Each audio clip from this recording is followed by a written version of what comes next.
Halo teman-teman, kami dari kelompok 5 saat ini akan membahas tentang personal branding.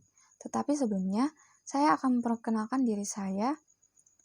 Nama saya Bintang Florencia, dan saat ini saya akan membahas tentang pengertian dari personal branding itu sendiri dan hal mendasar yang merupakan karakteristik yang harus diperhatikan dalam merancang personal branding. Pertama, apa itu personal branding? Seorang penulis buku The Power of Personal Branding, Timothy P. O'Brien, mengatakan bahwa personal branding merupakan identitas pribadi yang mampu menciptakan sebuah respon emosional terhadap orang lain mengenai kualitas dan nilai yang dimiliki orang tersebut. Dua penulis dari Indonesia, yaitu Erwin Parengkuan dan Becky Tumowu, mengeluarkan buku Personal Branding, yang di dalamnya dibahas bahwa personal branding adalah suatu kesan yang berkaitan dengan keahlian, perilaku, maupun prestasi yang dibangun oleh seseorang baik secara sengaja maupun tidak sengaja dengan tujuan untuk menampilkan citra dirinya. Personal branding dapat dijadikan suatu identitas yang digunakan orang lain dalam mengingat seseorang.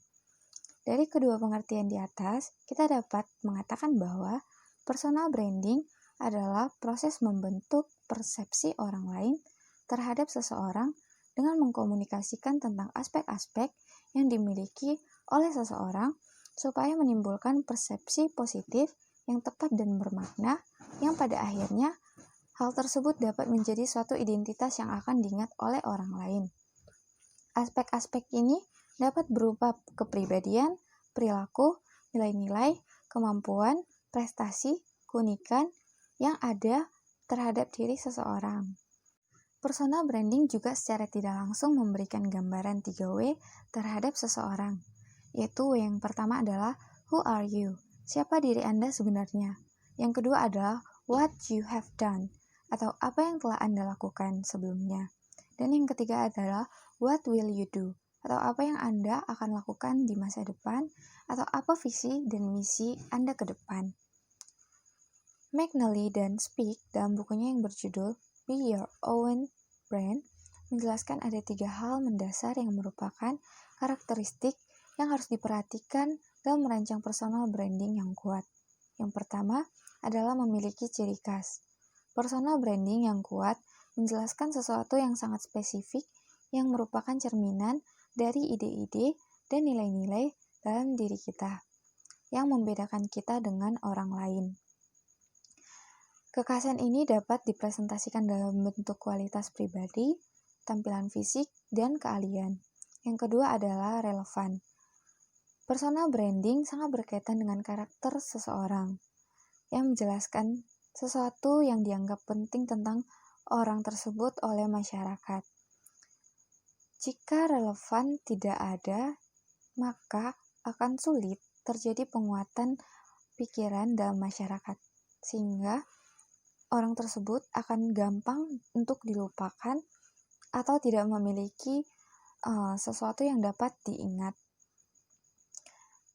Ketiga adalah konsisten, yaitu upaya menjalankan personal branding secara terus-menerus sehingga orang lain dapat mengidentifikasi personal branding tersebut dengan mudah dan jelas sehingga terbentuk brand equity. Di zaman modern ini, sangat mudah memiliki personal branding karena kita dapat menggunakan sosial media sebagai tempat kita untuk menunjukkan siapa diri kita. Selain itu, kita juga dapat berkarya untuk menciptakan personal branding dalam diri kita agar dikenal baik oleh orang lain. Hukum personal branding membangun merek pribadi merupakan suatu proses evolusi. Merek pribadi harus muncul dari pencarian identitas dan makna hidup dengan menyelaraskan personal brand dengan kepribadian diri. Akan menciptakan dasar yang mantap untuk meningkatkan kepercayaan, kredibilitas, dan karisma diri. Terdapat dijelaskan motonya melalui 8 hukum ini, antaranya yang pertama yaitu spesialisasi atau the law of specialization. Merek biasanya dibangun di atas satu bidang spesialisasi untuk menghindari diversifikasi agar menjadi seimbang. terkonsentrasi pada suatu kekuatan, keahlian, atau pencapaian tertentu. Spesialisasi dapat dilakukan melalui cara diantaranya ability atau kemampuan, visi strategis memahami prinsip pertama, mengkomunikasikan kompleksitas. Yang kedua, behavior atau perilaku, seperti keterampilan kepemimpinan dan energi yang bersemangat atau kemampuan untuk mendengarkan. Yang ketiga, lifestyle atau gaya hidup.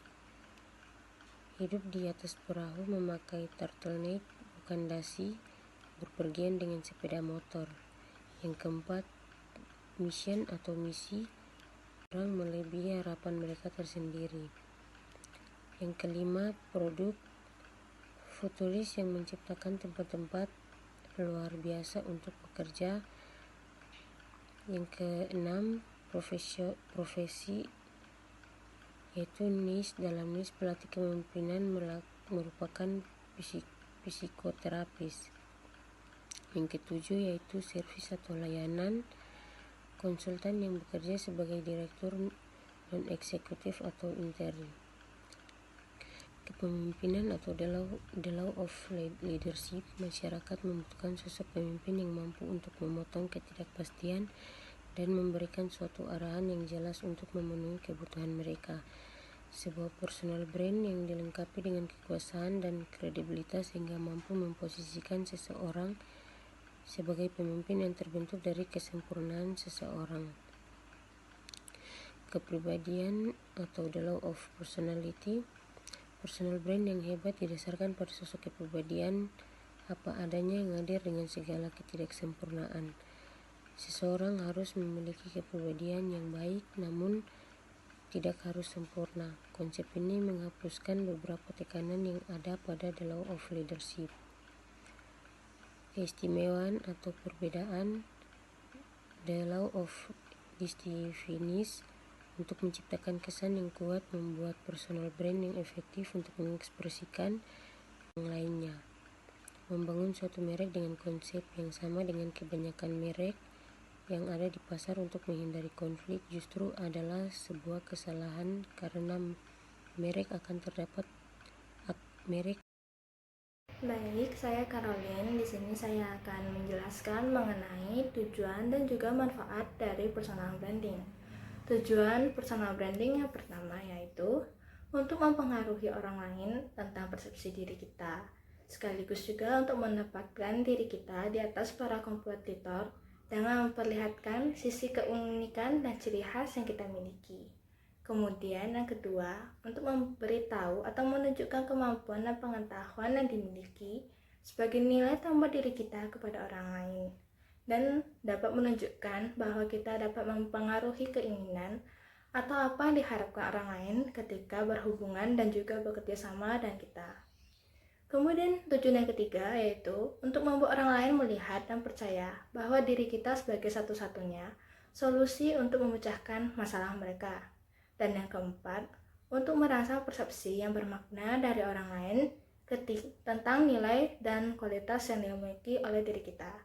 Selanjutnya, untuk manfaat personal branding itu, yang pertama ada menjadi top of mind atau menjadi hal yang pertama diingat oleh orang lain ketika membutuhkan bantuan, yang mana masalah tersebut dianggap dapat diselesaikan oleh kita karena mereka menganggap bahwa kita ahli dalam hal atau bidang tersebut. Kemudian yang kedua, dapat menempatkan diri kita dalam peran leadership atau kepemimpinan serta mampu meningkatkan wewenang dan kepercayaan dari orang lain. Kemudian yang ketiga, untuk menambah kepercayaan diri. Dengan mengetahui dan mengenali kekuatan atau kelebihan yang kita miliki, maka kepercayaan diri kita juga akan meningkat. Selain itu, kita juga bisa mengenali apa kelemahan yang kita miliki, dan kita bisa dengan sesegera mungkin untuk memperbaiki kelemahan tersebut.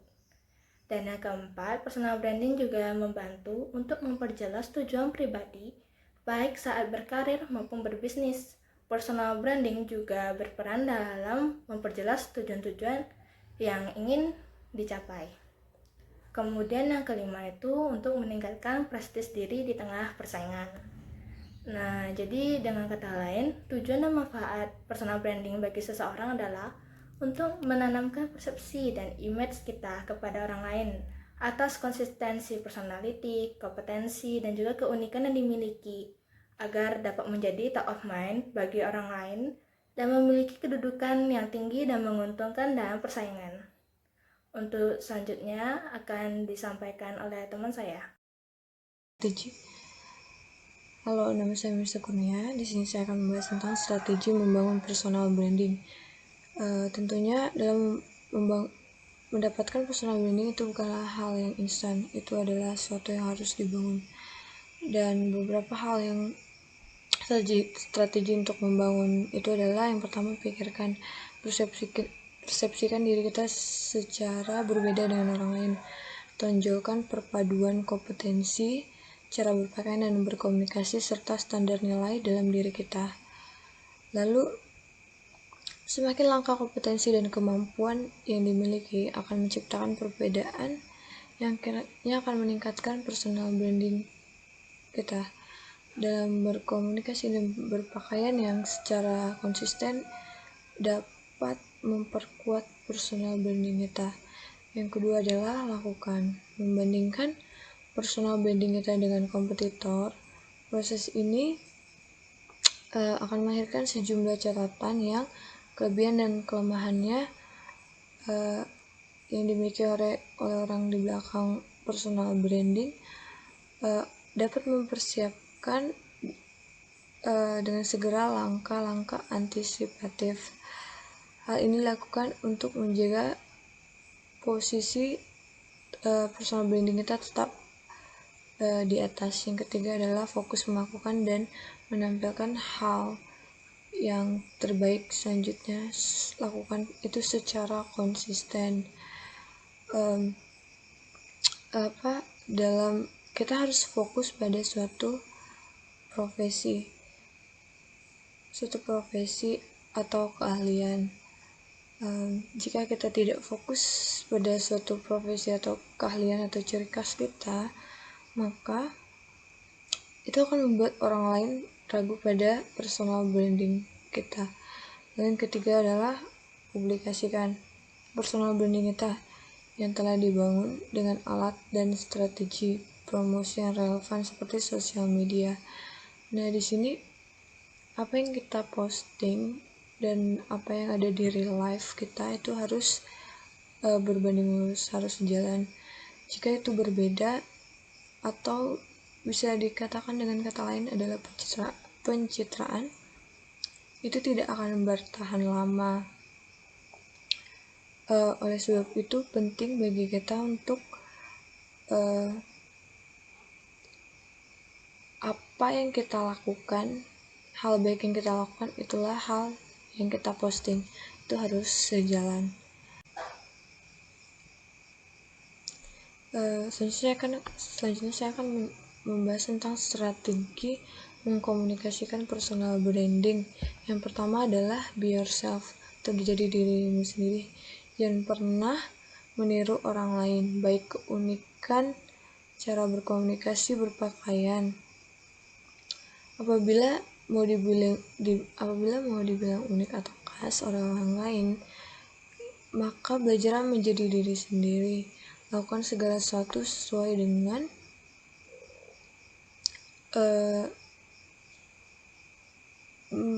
personality kita, kepribadian kita. Yang kedua adalah selalu manfaatkan secara optimal setiap kesempatan dan peluang yang ada, karena sekecil apapun, kapanpun, dan dimanapun, karena kita tidak akan pernah bisa menduga kesempatan itu akan terjadi lagi. Yang ketiga adalah menjadi ahli atau spesialis hanya di suatu bidang tertentu dan selalu konsisten melaksanakannya. Karena jika kita suka beralih keahlian atau profesi, yang secara langsung akan mengubah persepsi orang terhadap personal branding kita, yang pada akhirnya akan melemahkan personal branding kita. Perlu diingat, konsistensi merupakan salah satu metode komunikasi yang paling efektif. Dan yang keempat adalah memperluas jangkauan dan pendalaman pesan komunikasi ke target pasar dengan memanfaatkan berbagai alat dan cara berkomunikasi. Personal branding tidak akan efektif atau tidak dapat dipromosikan dengan alat dan cara komunikasi yang efektif pula. Bertindaklah sekarang juga, jangan ragu. Impian akan menjadi kenyataan apabila melangkah saat ini juga.